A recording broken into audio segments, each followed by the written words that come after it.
Economia prateada, longevidade no olhar. Papo de idade, é aqui o seu lugar. Histórias contadas com tanto saber, o brilho no olho que faz renascer etarismo. Vamos desconstruir.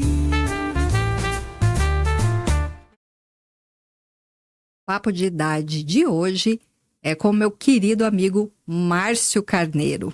Márcio Carneiro, professor de educação física, artista, é um cara que já passou várias vezes e continua hoje na gestão pública, na área da cultura, e certamente vai ter aqui muita história interessante para contar para a gente. Antes de começar a conversar com o Márcio, esse bate-papo gostoso, eu quero agradecer o nosso patrocinador oficial, senhor Roberto Queiroz. Um abraço para o senhor. E você que está aí já precisando de um aparelhinho para ouvir melhor, eu recomendo Valisson Centro Auditivo. O Valisson está há 42 anos no mesmo endereço no centro de Taubaté, na Rua Bispo Rodovalho, número 104, ali no centro. Aparelhos com tecnologia de inteligência artificial.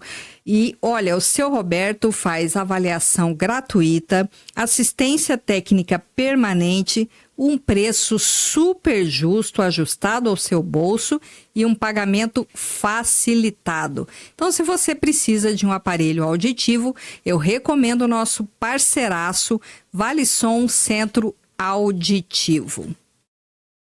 Márcio Carneiro, que bom receber você aqui. Obrigada por você ter aceitado esse convite. E eu quero começar perguntando para você, Márcio. Você está na beirinha, na marca do pênalti para entrar na estatística dos 50 a mais, não é isso? Exatamente. Bom, antes de mais nada, eu que agradeço esse convite. É claro que eu estaria primeiro por você, né, Cíntia, de tantos anos de amizade, de seriedade, de comprometimento com a sociedade, que é o que você tem. Então, é uma obrigação estar aqui sentado nesse lugar.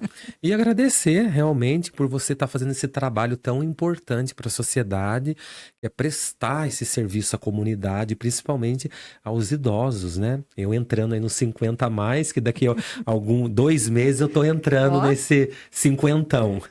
Isso. A população idosa no Brasil, no mundo inteiro, né? Mas no Brasil, especialmente num movimento mais acelerado, a gente realmente precisa ter um olhar, ecoar esses assuntos para que tanto o setor público como a iniciativa privada e a sociedade, de uma forma geral, desperte para essa população. Exatamente. Né? E eu vejo em você um cara super ativo, o tempo todo fazedor de coisas. Conta um pouco para mim, Márcio, qual é essa tua experiência, principalmente em relação aos idosos? Eu sei que você tem uma caminhada, uma história antiga. Conta para mim. Meu histórico é bem longo, é de início de carreira, né? A princípio, eu fiz educação física já com umas ideias que pudesse associar duas situações. Eu gostaria de, num passado, ter feito medicina. Eu sempre gostei dessa área biomédica, né? Não pude por outras questões, né? E a área da arte, que eu nunca tive distante, né? Sempre fui artista. Tanto uma situação quanto outra eu não pude fazer. A arte, porque realmente na nossa redondeza não tinha arte, tinha faculdade de educação artística, que não é aquilo que me supria. Eu gostaria de ter feito belas artes que na nossa redondeza não tinha. E aí eu fui para a educação física, que atendia as duas necessidades, no meu ver da época. Tanto a arte, né, quanto a parte biomédica, né, da movimentação, etc. E eu agradeço muito a educação física porque me trouxe uma espontaneidade, me trouxe uma atitude que a educação física oferece a gente, né? E me trouxe os idosos. Por que me trouxe os idosos? Porque foi graças a ela que eu tive a oportunidade de fazer um estágio no SESC, Aliás, até antes disso, eu tive uma outra oportunidade de fazer um trabalho dentro da Secretaria de Saúde na época, que oferecia atividades físicas para os idosos. Então, nós íamos lá, fazia alongamento, essas coisas e tal. E depois, assim que nós tivemos a oportunidade, nós prestamos aí um concurso, porque era um concurso assim que era feito no SESC, passamos e logo em seguida, muito embora lá era um aspecto rotativo, você tinha o SESC Curumim com as crianças, né? O SESC Tim com os adolescentes, eram várias áreas. Certo. Mas eu acabei ficando com os idosos. E aquilo deu uma visibilidade para mim, porque sempre fui muito ativo, você conhece. E sempre assim, muito audacioso. Então eu pedia para trabalhar. Será que eu posso fazer isso? Será que vocês permitem de eu fazer aquilo? E aí sempre ligado à cultura. Então na época nós fazíamos alguns bailes temáticos, como baile gaúcho, baile da dança cigana e por aí. E aí ia. Tá bom. E aí isso acabou chamando a atenção de uma pessoa, uma grande assistente social. Eu tenho ela ainda como uma liderança na minha vida, né? Hoje eu até me comporto imitando-a, porque é uma pessoa digna de imitação, que é a Thelma Ortiz, hoje já aposentada há muito tempo, né? E fundou muitos projetos dentro da prefeitura aqui de Taubaté.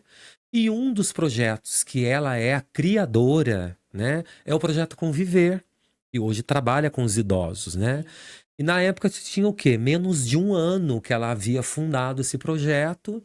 Eu estava na minha última semana de estágio do SESC e ela foi lá, dado a essa situação que eu acabei de falar, para poder me ver. E ficou me sondando. E nessa situação, esse chefe meu da época me chamou, eu estava praticamente indo embora para São Paulo para estudar e tentar um emprego lá. E ele perguntou se eu estava empregado, eu disse que não. Ele falou: ó, vai na prefeitura, procura essa senhora que eu acho que você vai estar empregado. E realmente saí de lá empregado no projeto Conviver. E ali eu tive uma escola, Cíntia.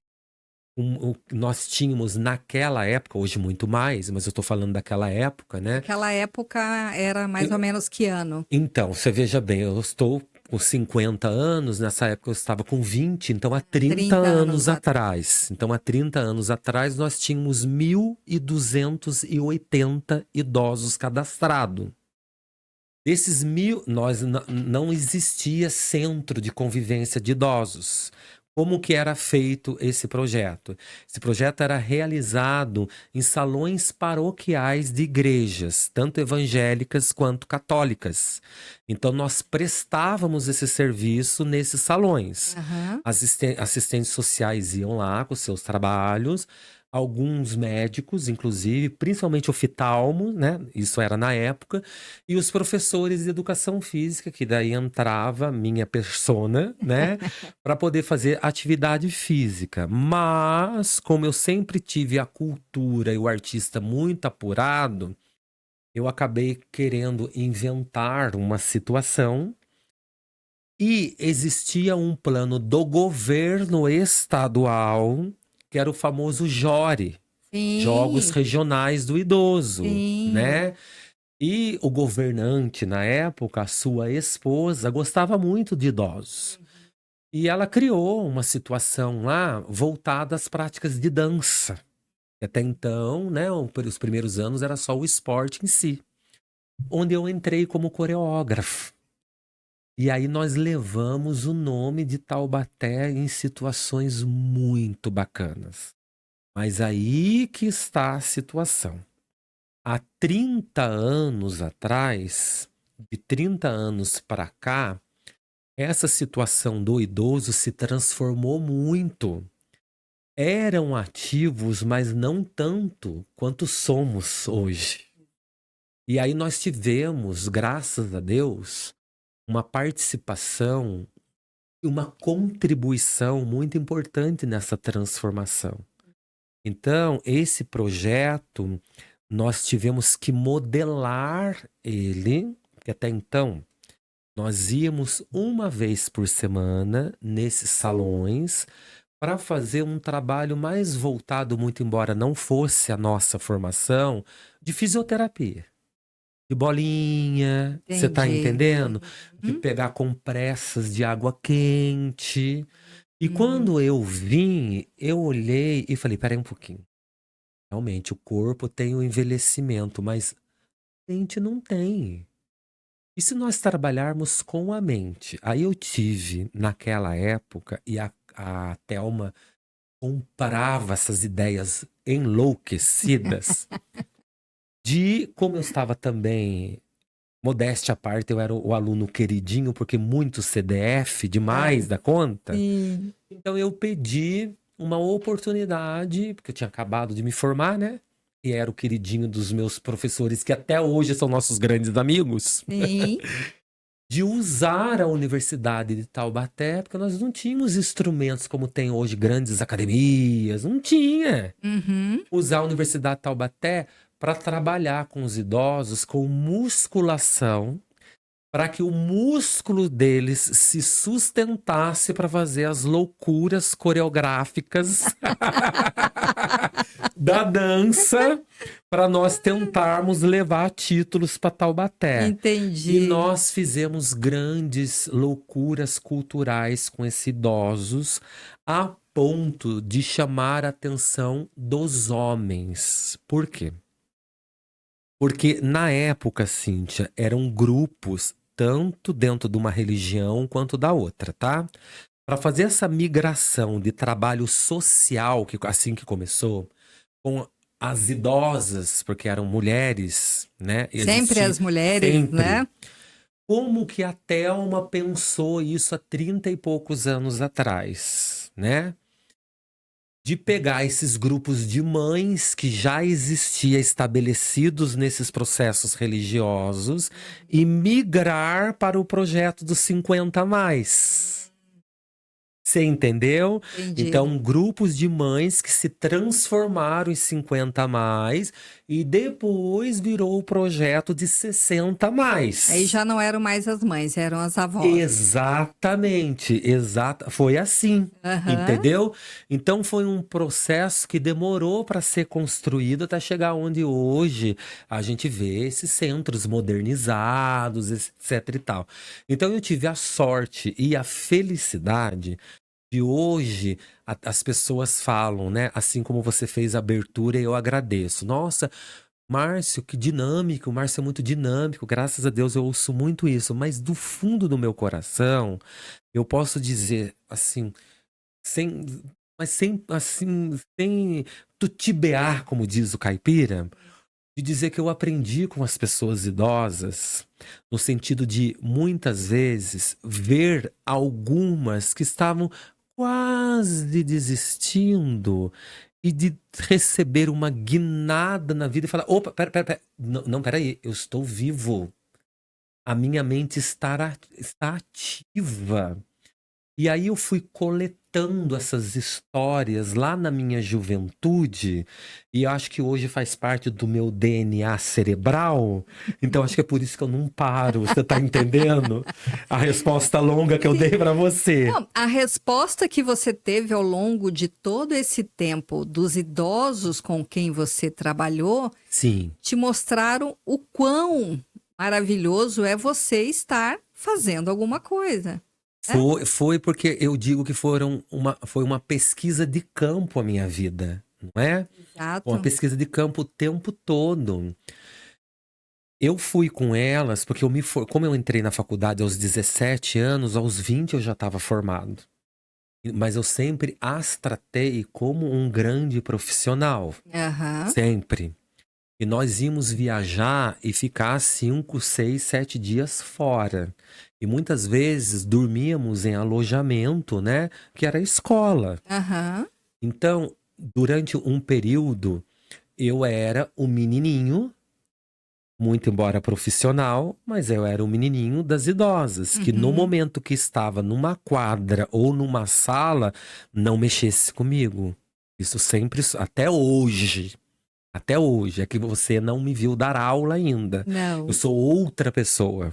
Mas no momento que eu não estou, eu falo pra mim que é o meu palco. Se existe um palco de teatro onde um ator sobe e se transforma, o meu palco é esse.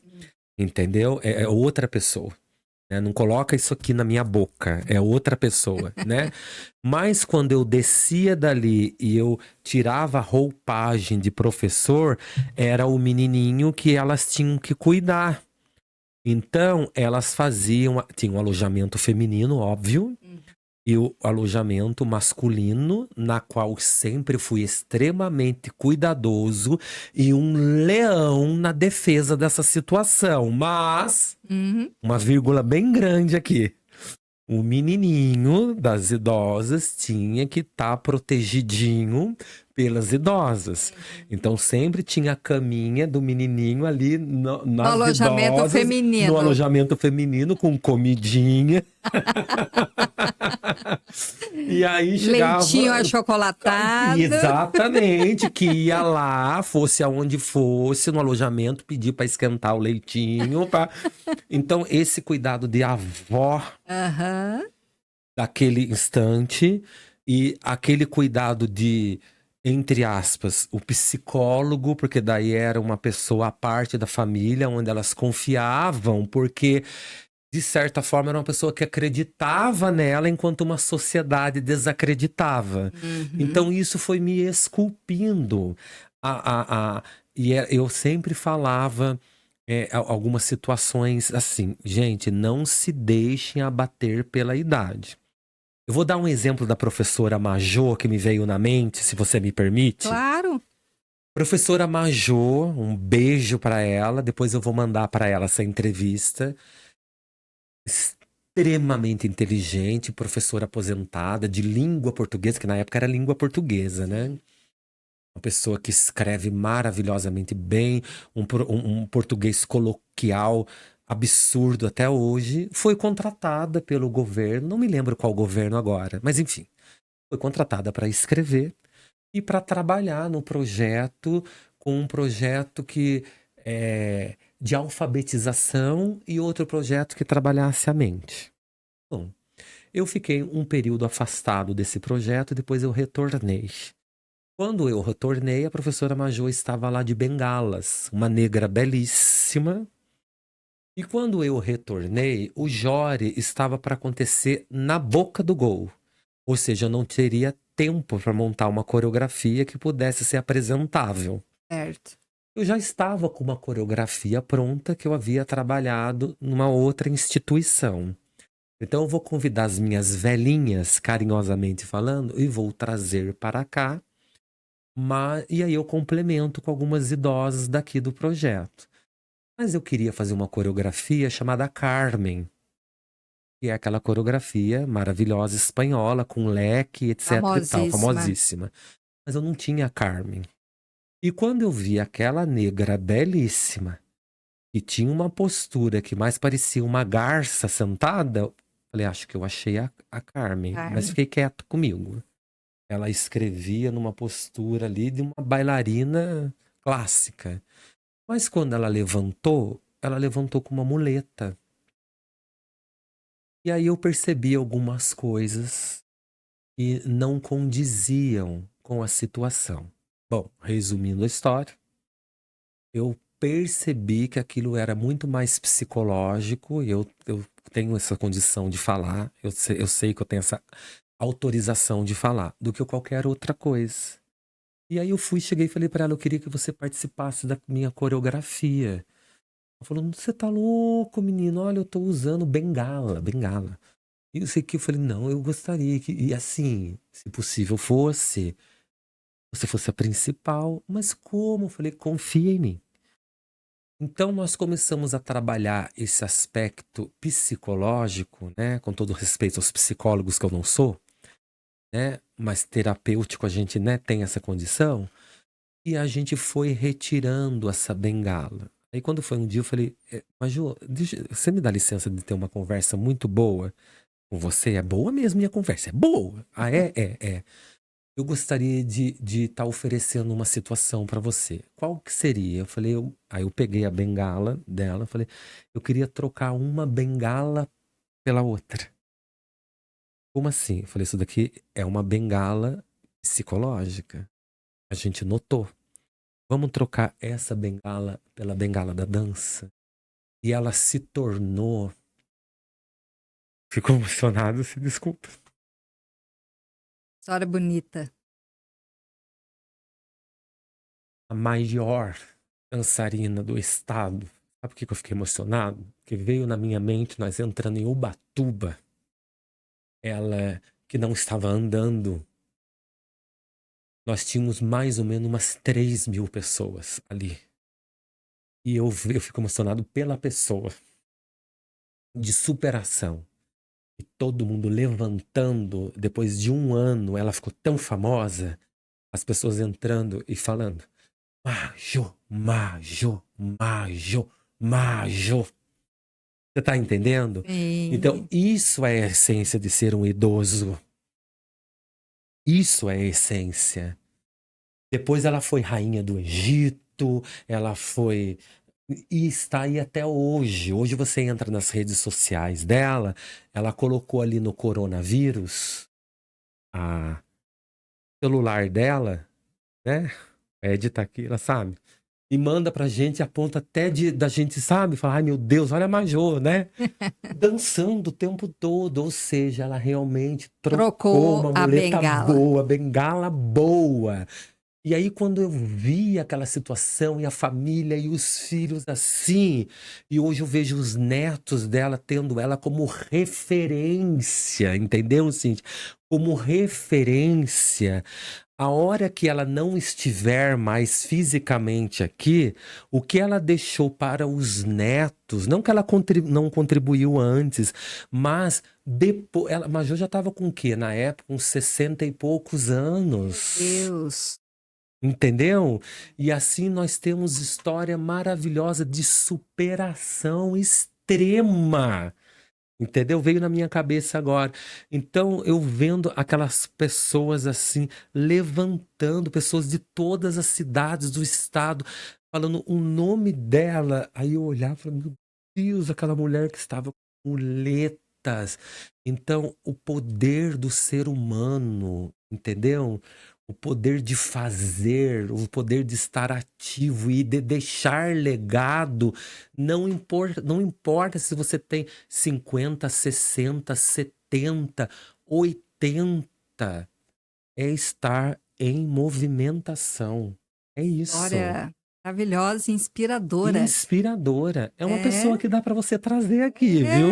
com certeza, inspiradora demais, Uhum, porque às vezes a gente duvida da nossa própria capacidade de exatamente. reinvenção, Uhum, né? uhum. E esse é o mote aqui do nosso papo sempre, né? É você ter um propósito, é você entender que você está entrando numa segunda etapa da sua vida e não no fim da sua vida, e tem muita coisa para viver. Eu quero só resgatar quando você disse que colocou os homens para dançar também. Isso é mais difícil. Como é que você É. também conseguiu essa Então, proeza? aí lá nesse Jore, voltando pro Jore, nós tínhamos que levar. Nós, quando eu digo assim, a cabeça do artista, tinha que levar novidade. Então, a mulher já tem no próprio histórico social nosso essa superação, né? Os dados estão aí para quem quiser ver que tem, né, um número de viúvas muito maior. Os homens, eles acabam tendo a cabeça um pouquinho mais dura pela própria sociedade nossa, né? Hoje não mais, mas se coloca 40, 50 anos atrás, era assim, né? E naquela época, de 30 anos atrás, os homens achavam que, inclusive, esse comprometimento com si mesmo não era para eles. Isso não era coisa de homem, essas coisas, né? A partir do momento que eles começaram a perceber que não, que isso é o quê? É saúde mental, é saúde física, né? E aí eu tive uma conversa com a Thelma, essa minha chefe querida, amada, amiga minha, até hoje, por sinal. Eu falei pra ela, eu quero trazer homens. Ela falou, mas como que a gente vai trazer? Eu falei, então, vamos tentar fazer uma coreografia bastante dinâmica, que tenha um conceito de movimentos mais masculino. E a princípio, porque a minha ideia era levar no Jori só homens mesmo. Mas daí já seria um pouquinho demais, né? Falei, vamos fazer algumas coisas de casal. E aí eu fiquei, durante um período, ajudando uma professora no vôlei. E aí vi homens aposentados da polícia. Movimentos ali muito interessante. Chamei uns queridos que já foram embora, já partiram. Falei, escuta, você não quer fazer um... Não, Deus me livre, guarde, que eu não sei o que. Eu falei, eu não é aposentado do exército? Sou. Tá bom. O que eu fiz? Cheguei em casa e pesquisei os movimentos que eles faziam no exército. Treinamentos. E treinamentos. Aquele que eles se arrastam, que tem aquela, né? Vários. Não vou me lembrar o nome específico, mas na época eu pesquisei os nomes específicos. Entendi. Aí eu falei para essa professora de vôlei, que é uma querida também, minha amiga íntima, que faz aula de pintura comigo hoje, a Cláudia. A gente se trata como irmão. E a Cláudia, na época, era aquela professora ali. Falei, Cláudia, você não deixa eu dar o treino? Você vai junto, mas você não deixa eu dar o treino? E combinei com ela. Não, tá bom. Falei, hoje o treino vai ser diferente. Tal exercício, que era do quartel, vai fazer. Eles adoraram, sim. Tchá, tchá, tchá, tchá, tchá. Tal exercício, tudo do quartel, vai fazer. Aí um começou competição com o outro, porque o homem adora isso, né? Adora. A competição. Falei, muito bem, vocês precisam... Aí comecei a falar até meio direcionado pro militarismo. Sim. Agora nós vamos fazer isso cadenciado. E assim, assim, assim. Música, entendeu? Levei a música, uma música bem batida. Pam, pam, pam.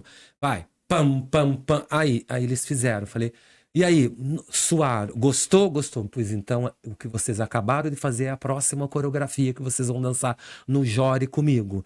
Daí eu coloquei uma música que tinha uns tambores, né?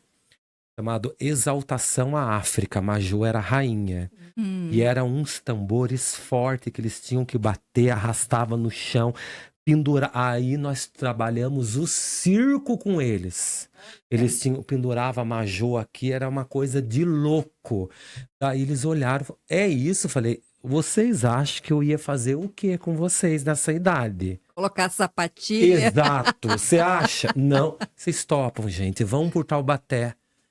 Ai, Márcio, a gente topa. Aí fomos, pegamos o primeiro lugar no estado de São Paulo, Exaltação à África. Aí eu falei, beleza. Nós tínhamos o seu Antônio, que já partiu, uma graça militar. Eu adorava, porque se faltasse um segundo para aula, ele já queria fechar a porta. Então ele colocou a mulherada no eixo.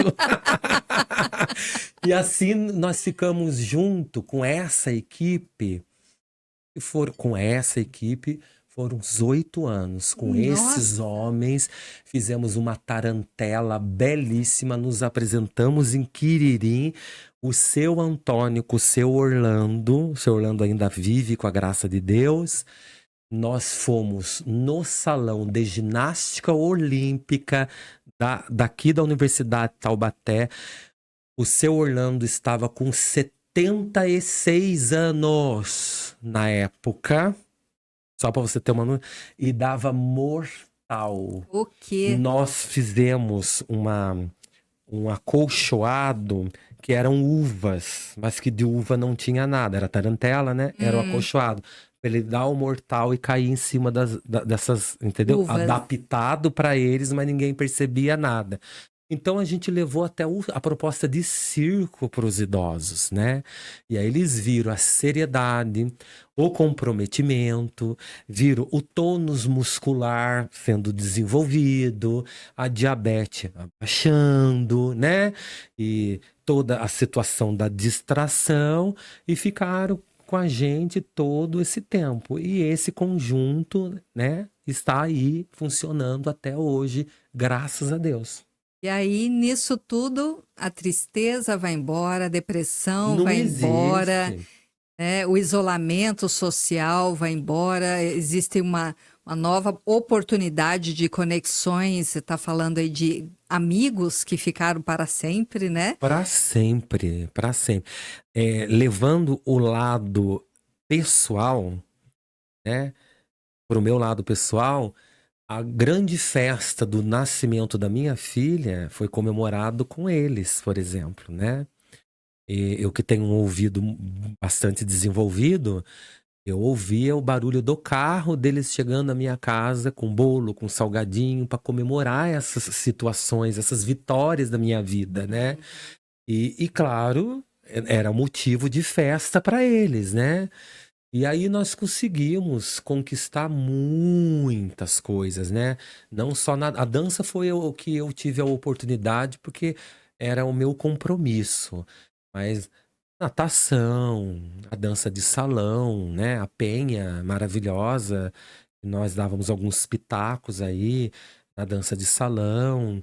Então hoje eu falo que eu cheguei, né? Agora é uma conversa um pouco paralela, mas você vai entender. Eu cheguei a ter sido um secretário, né, de cultura com uma visão muito abrangente, você sabe disso, modéstia à parte. Mas foi graças aos idosos. Porque eles me oportunizaram, inclusive, a conhecer o turismo, porque na época nós tínhamos a Secretaria de Cultura e Turismo, e o que nós viajávamos com o Jori, o que nós saímos aqui e tínhamos a oportunidade de sermos apresentados dentro da característica turística e cultural de tais cidades, eu fui aprendendo. Fui vendo o desenvolvimento de cada cidade, economia criativa, a gente que é muito observador, né? Nós tínhamos os nossos passeios nas nossas horas extras junto com elas, com eles, né? E claro que aquilo foi um acúmulo de experiência muito grande, porque a visão delas enquanto pessoas experientes, né? Não era um passeio de jovem que chegava, vamos para uma balada? Não. Era um passeio de homens e mulheres, muitos até viveram ditaduras, viveram momentos políticos que qualquer coisinha falava, olha ali. E descarreava situações políticas. Olha, porque na época, não sei, olha esse rio, porque não sei. Aquilo fui aprendendo, Cíntia. Você tá Cada entendendo? passeio era uma Cada vivência passeio- histórica. Vivência histórica, cultural, política, porque era uma aula ali desde os meus 17 anos. Então, quem me esculpiu hoje, inclusive na vida política que tive, né? Dentro de cargos, vamos dizer assim, né? Foram os idosos com essa vida ativa deles. Então, né, esses preconceitos que existem, nem tem por que existir. Não tem por que. Essa experiência é tudo de bom na vida da gente. É o que fomenta a gente a estar vivo. Certeza. Além de toda essa parte cultural, artística e de saúde ligadas à dança e aos jogos, hoje você também desenvolve um projeto que envolve pintura, não é isso? Isso mesmo. Conta pra gente como é esse projeto. Eu tive um projeto, eu tenho o meu ateliê, né, que eu trabalho, que eu ensino, toda a parte de pintura e de desenho clássico, porque a minha parte é clássica, né? Nós temos aí a pintura numa diversidade muito grande, né? Muitas técnicas, o desenho também numa diversidade muito grande. Mas o meu ainda é aquele estilo italiano. Fiquei com eles, né? O estilo italiano. Algumas pessoas até preconceituosamente falam é a arte morta. Mas é a arte que é o que eu considero a arte pura, né?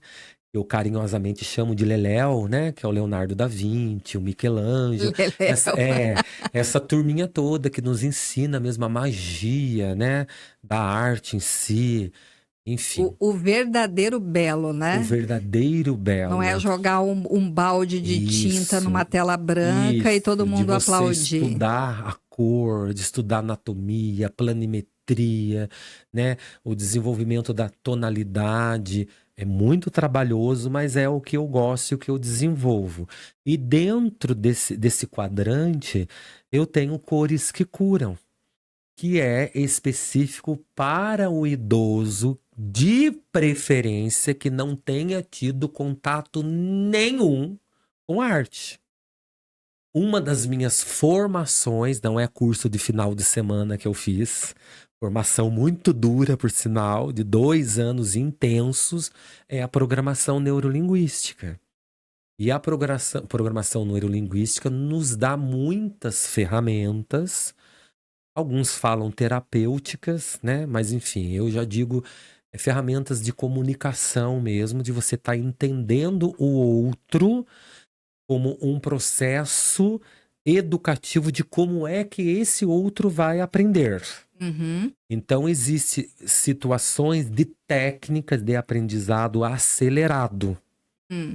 Então, eu pego essas técnicas da programação neurolinguística, recolho, entre aspas, esses idosos que nunca tiveram contato, e em 2 meses eles estão pintando uma tela clássica. Tela clássica. Cara, Então, a gente tem... E eles saem encantados, Cíntia. Quando termina essa oficina, que é uma oficina, né? E eles olham ali... Eu terminei uma recentemente, né? Eles olham, eles falam, meu Deus, fui eu que fiz. É muito legal. Não, eu vou pôr como orgulho na minha sala para eu olhar. E se eu, assim, ficar assim, num deslize de depressão, eles falam. Eu olho e falo, opa, fui capaz de fazer isso. Falei, é essa a proposta do curso. É isso mesmo, né? E aí desenvolve não só a técnica da pintura, mas se eles quiserem estudar, é um outro caminho, né? Mas desenvolve essa situação. Não, eu posso.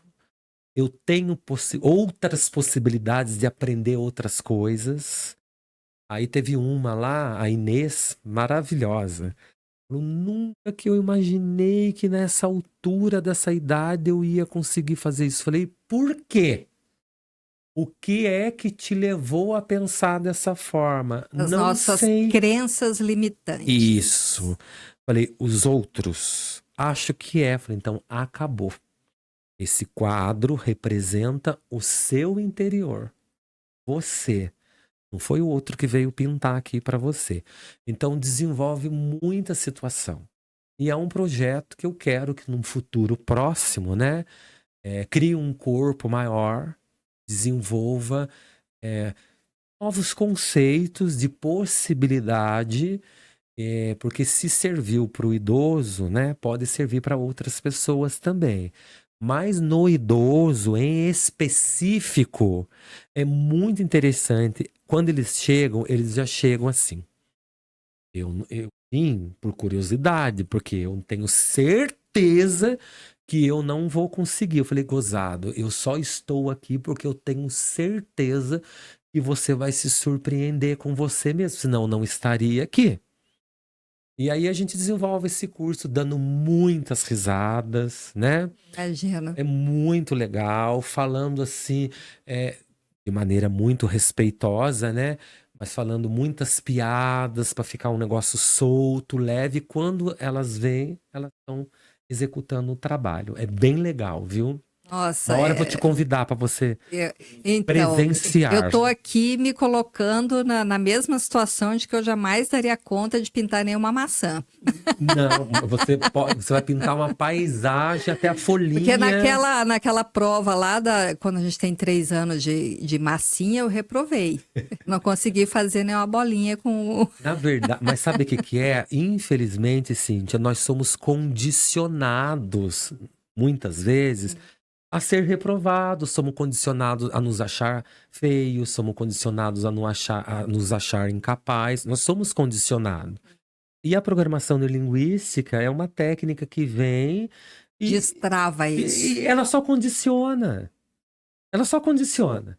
Então, ela te ajuda a condicionar. Olha, Cintia, então aqui você tem essa cor, mistura essa pra você ver que dá a boba. Sabe, tipo assim, nessa brincadeira? Entendi. Olha, você conseguiu, bota aqui pra você ver. Oh, não acredito, é isso? Pronto. E aí você descobre que É isso, é essa simplicidade. Então você pega isso como uma metáfora e Entendi. traz para a sua vida, e aí você vê que a vida também é você se condicionar, e que a idade é isso. Porque você aprendeu erroneamente, né? E assim, a bruxa é velha. Na onde que está escrito isso? Quem disse que a bruxa é uma velha? Não É é? As verdade. coisas ruins é velho? Quem disse? O sapato velho, a Não é? roupa Então a velha. gente foi condicionado. Então eu envelheci, eu não presto. Eu envelheci, eu fiquei feio. Eu envelheci, a sociedade não me aceita. Peraí, vamos nos condicionar de maneira diferente? Então vamos levar isso para outro lado? E outro lado que eu posso levar? Aí você vê Michelangelo, por exemplo, que para mim foi um dos maiores artistas de todos. Você fala muito Leonardo da Vinci, né? Aham. Mas o Michelangelo que fez aí A as sete capela, maravilhas. Isso, Capela a capela, Sistina. que é considerada as sete maravilhas do mundo. E aí ele, com quase 90 anos, ele estava ativo. Naquela época, 90 anos para aquela época, se trouxer para nossa época, vale o quê? Uns 200 anos? Ele ativo, não Já é? pensou? É. Então é bem por aí, porque ele É. acreditava nele, né? É, então, existe um estudo científico com muita base, muita propriedade, que o cérebro, independentemente da idade, ele tem a capacidade de ter novas conexões a partir do momento que você faz uma coisa nova, aquilo que você nunca fez. Exatamente. Então, por isso esse estímulo de aprender um novo instrumento musical, de aprender uma nova língua, de aprender qualquer nova coisa, aquilo que você nunca fez, né? Plantar uma horta, pintar um quadro, é uma das melhores formas de você manter o seu cérebro ali produzindo, Exatamente. né? Exato, isso aí. Você tem também uma proximidade muito grande com a música. Eu sei que você é um apaixonado pelo canto erudito. Sou. Rapaz, agora mesmo a gente vai sair daqui e já estamos indo assistir um canto erudito. Mas eu sou apaixonado justamente por causa disso que você acabou de falar. Minha resposta é essa sua fala. Eu acredito em novas conexões do cérebro. E eu tenho certeza que, mesmo que inconscientemente, ainda que você não entenda absolutamente nada da música, você assistindo uma boa obra, aquilo que você também disse, né? Do verdadeiro belo, não Isso. é? O bom, o Do belo e o bom, o belo, o verdadeiro. verdadeiro. A música erudita é isso.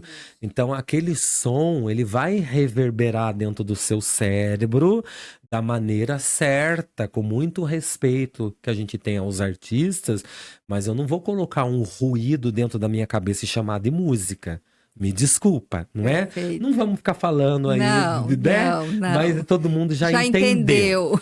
E eu tenho certeza absoluta, tem estudos científicos que a programação neurolinguística também mostra de conexões, inclusive de planta, que você bota ali a planta e ela se revigora através de uma boa A música. partícula da água se altera com uma nota musical. Exato. Então, Imagina dentro da imagina gente que dentro da somos quantos por cento de água, né? 70, né? Então o que O que isso acontece? faz dentro da gente, né? Então eu sou mesmo um lutador de que a música erudita transforma a gente, ela devia estar implantada dentro do processo da educação para nossas crianças, né?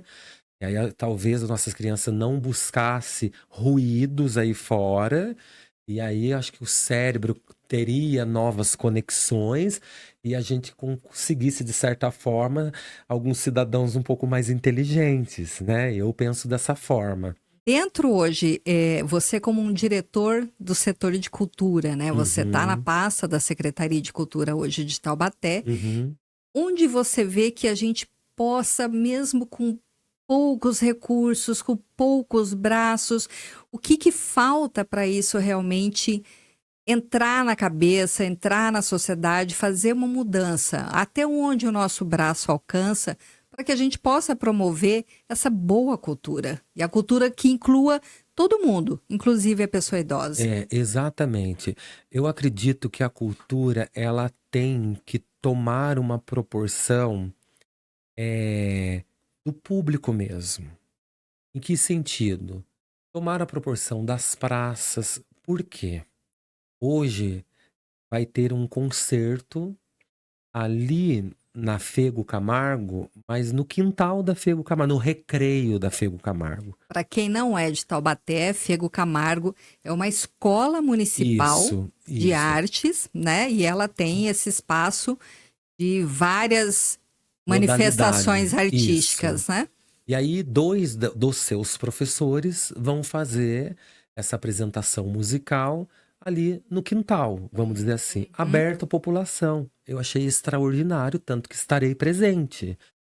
É uma coisa simples, porque são professores dali que vão estar dentro do seu horário de trabalho, abrindo os portões da escola. Vou dar o parabéns para a diretora, com certeza. Trazendo a Entendeu? comunidade. Trazendo a comunidade, estarei presente, porque além de amigos dos que vão apresentar, é óbvio que eu estarei lá, porque a gente tem que se fazer presente. Então são essas que podem parecer pequenas ações, mas que muda a situação. Por quê? Se nós não ocuparmos esses lugares do público, dificilmente o público não vai em determinados lugares porque não tem acesso, não tem a Isso. educação e não tem essa culpa. Ela não tem a educação de ir buscar uma música erudita, por exemplo. Agora, se tiver numa praça pública, ela vai ouvir. E se a cultura não tomar esse corpo de ir em praça pública, por exemplo, a droga vai estar lá. Entendeu? As pessoas, né? Que gostam de outras situações vão estar lá, oferecendo outras situações para os nossos filhos, né?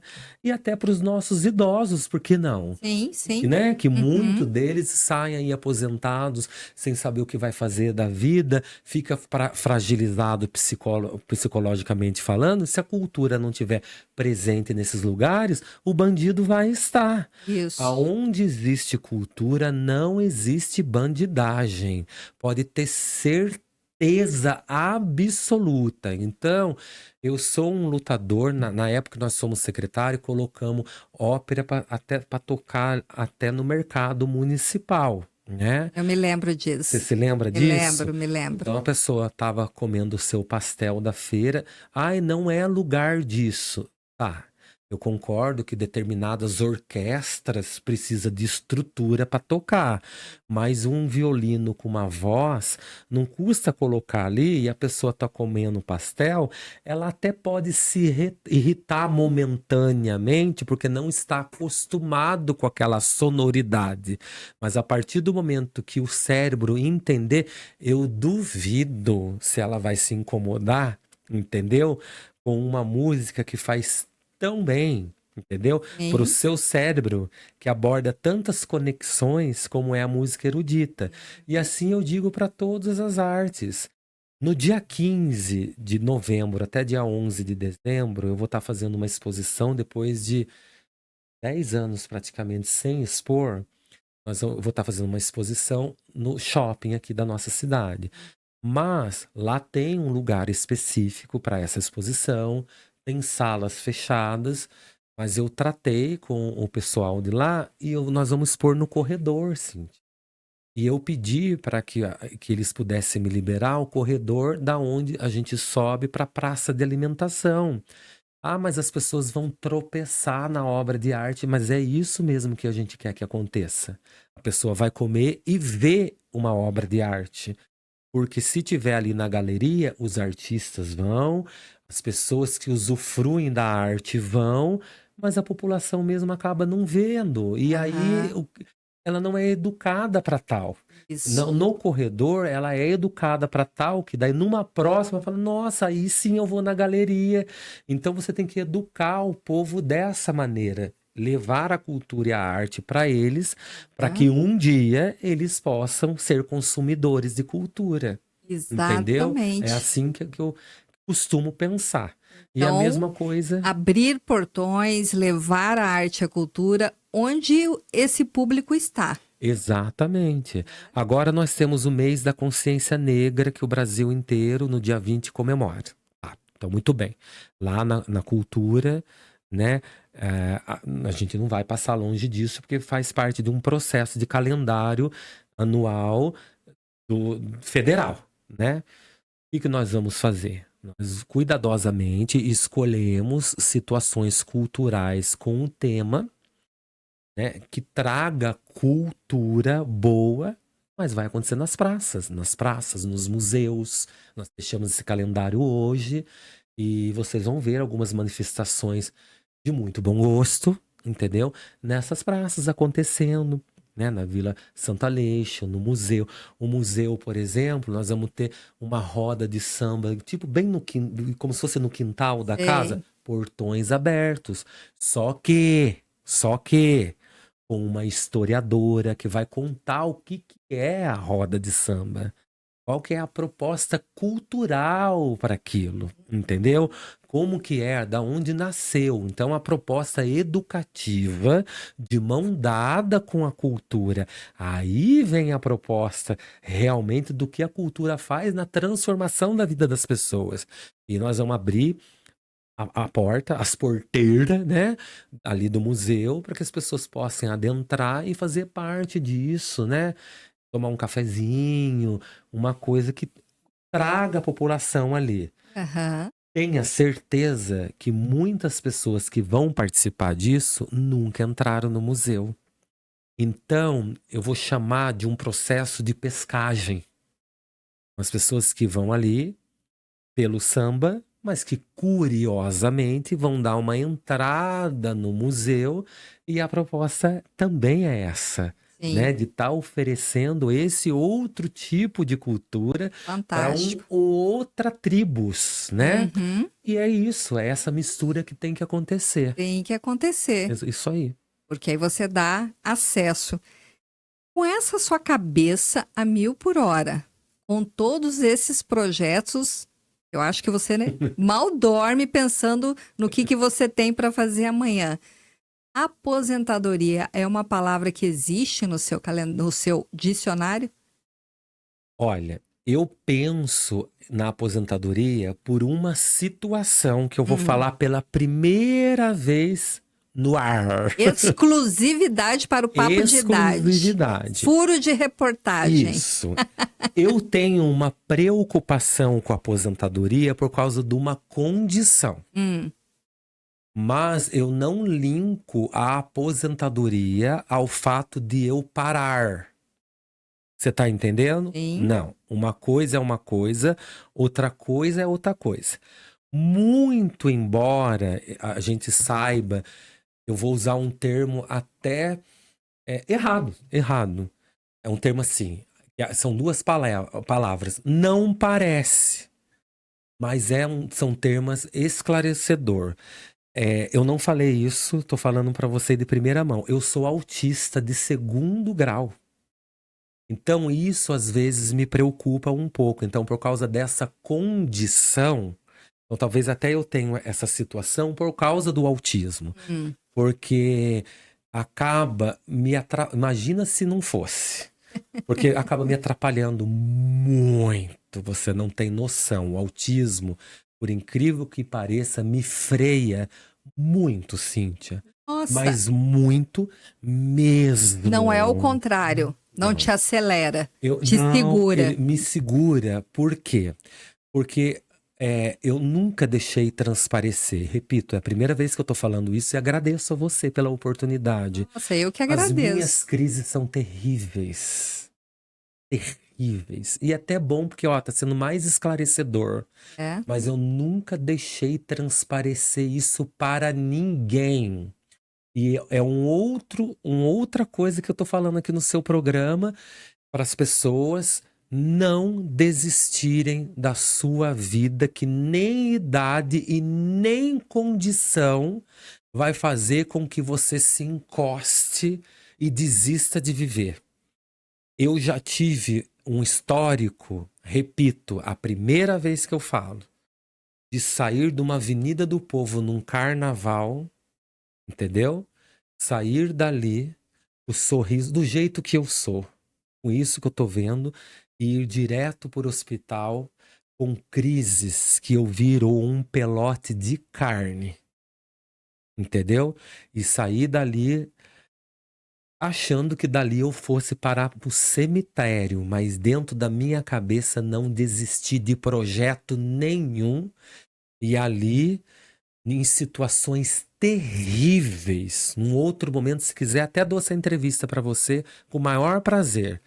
E sair dali e voltar para a secretaria com o sorriso aqui. Vambora! Vambora! E a cabeça ainda está assim dentro do processo de sensorização terrível. Uhum. Então ele me atrapalha, sim. Eu não vou romantizar. Mas, então por isso eu penso um pouco no processo de aposentadoria, para eu ter um pouco de segurança que às vezes eu fico amedrontado até quando que eu vou conseguir levar. É por isso. Pela questão da Pela segurança questão da financeira. segurança financeira, pelo processo do autismo, que eu tenho Uhum. medo dessas crises aumentar. É isso. Uhum.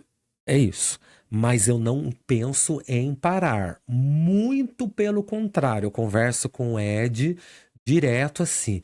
Olha, conseguindo a aposentadoria, porque faltam só 3 anos por causa do próprio autismo. A gente tem. Se a legislação permanecer, não mudar muita Isso, coisa, mas né? por conta do autismo, Você tem eu uma tenho uma condição coluna diferente. diferente, isso mesmo.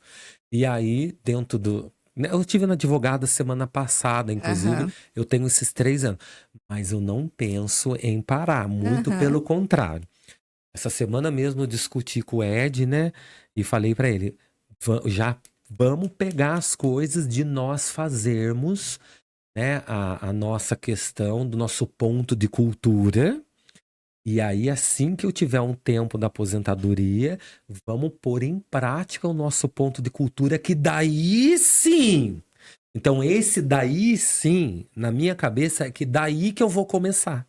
Você já tem um plano B na manga. O meu plano é que daí que eu vou começar. Imagina. Você tá entendendo? Até agora. Como se houvesse alguma parada, né? Não, pra mim é um estágio. Não sei se você tá entendendo o que eu Tô. fiz de vida até agora. Até agora você tá só no aprendizado. Isso. Você vai Daí pôr em depois prática. daí depois da aposentadoria, tecnicamente, como daí ninguém manda em mim, eu vou poder fundar, entendeu? O meu ponto de cultura e atender esses idosos, entre aspas, gratuitamente para eles, porque daí com o ponto de cultura eu tenho o dinheiro do governo, né? E posso estar oferecendo aos idosos, aos autistas, porque eu tenho um projeto chamado Pavão. Por que Pavão? O símbolo da nossa cidade é um pavão, Isso. né? E pavão colorido, que é do autismo, Aham. para estar atendendo adultos autistas através da arte, porque se fala muito das crianças autistas e Isso. esquece dos adultos que precisa, né? Muito. E eu agradeço muito estar na cultura, porque dentro do processo do autismo é o meu hiperfoco. Então, se tirou o meu hiperfoco, eu fico um pouco sem pé, né? Uhum. E aí, dentro do meu hiperfoco, eu não meço mesmo parar. Então, a aposentadoria eu tenho como um processo nesse sentido. A partir de então, daí que eu vou fazer. Você vai fazer só sem patrão, né? Exatamente. Porque fazer você Porque faz desde daí- os 17 anos. Desde os 17 anos. É isso? Exatamente. Márcio, eu tô assim encantada com a sua entrevista. Quero te agradecer muito. Ficaria aqui mais 2 dias contando. Eu tenho certeza que você tem um repertório imenso de histórias para contar, histórias inspiradoras, histórias que muitas pessoas que estão lá no sofá, o controle remoto na mão, só trocando de canal e sem ter muita inspiração, achando que a aposentadoria é um ponto final. Eu tenho certeza que com você elas vão entender que não. Com você, outras pessoas que virão aqui também, porque esse é o nosso propósito. Exato. Mostrar para as pessoas que a segunda etapa da vida talvez seja a melhor. É quando você pensa que vai começar, não é isso? Exatamente. Eu penso assim. Deixa um recado final para a gente. Não desista dos seus sonhos e não coloque empecilhos, porque empecilhos sempre a gente vai ter. E muitas vezes eu mesmo já caí nessa armadilha. Então a gente tem que confessar o que é verdade. Que armadilha é essa? Das pessoas colocarem empecilhos nas nossas vidas e nós acreditarmos. Não. Acredite no seu ideal de vida, no seu propósito de vida, né? E aquele cronograma que existe, né? De nascer, viver e morrer, nós não sabemos quando chega o morrer. Entendeu? Então, vamos fazer até o último segundo da nossa vida aqui. Vamos fazer, né? Momentos depressivos, normal. Eu já tive, todo mundo tem momentos depressivos. Mesmo porque ele, de certa forma, nos apruma e nos leva a entender a nós mesmos, a nossa direção. Mas ficar nele, aí já é a opção. Então é sacudir a poeira, pensar nessa situação e nunca colocar ponto final. Se a gente for analisar bem, nós não sabemos, nenhum processo, nem religioso sabe o que acontece nem depois. Então, como que nós colocamos o ponto final na nossa vida, sendo que a gente não sabe nem o que acontece depois? E eu acredito assim, para a gente finalizar aqui, Cíntia, é muito injusto, eu penso, assim, conosco mesmo. A gente nasce, tem os propósitos aqui. Às vezes a gente tá numa canseira, ter que levantar para trabalhar é dolorido. Quer ficar na cama com uma chuvinha, não é? Às vezes. Às vezes dá Assistir uma vontade, né? televisãozinha, você quer. E aí, de repente, você vai, se enfrenta, vai, trabalha, faz tudo aquilo que você faz, e aí, de repente, você deixa a vida acontecer e encerra uma situação sem deixar um legado nenhum. Aí deixa o seu filho, aí deixa o seu neto, aí passa um período da sua vida, aí de repente pergunta sobre você pro seu neto, nem o seu neto sabe quem foi você. E aí pronto. Até aquela fotografia que tá na estante não é lembrada mais, né? É muito injusto conosco mesmo. Então vamos deixar um legado para que as próximas gerações, pelo menos as nossas próximas gerações, Sim. os nossos filhos, os netos, pelo menos até os nossos bisnetos, Bisnetos. pelo menos. Ai, a Cíntia, não. Conheça olha, a nossa minha história, bisavó, né? que isso. Conheça a nossa história, né? Então não desista do seu sonho. A régua, né, não se meça pelos outros, se meça por você e não coloque ponto final. A aposentadoria é um recomeço, é aí que você pode começar baseado no que você é. Porque muitas vezes a gente vive aquilo que o patrão nos oferece. E tá tudo bem, porque a sociedade é assim. Aí quando você tem a oportunidade de dar para a sociedade aquilo que você é, você desiste? Não. Vamos deixar a nossa marca. Isso que eu deixo. Ai, que bom. Muito obrigada, Eu que viu? agradeço, eu que agradeço. Tenho certeza que você gostou dessa entrevista, então curta o nosso canal, compartilhe, mostre para os seus amigos e eu te espero aqui no próximo Papo de Idade. Economia prateada.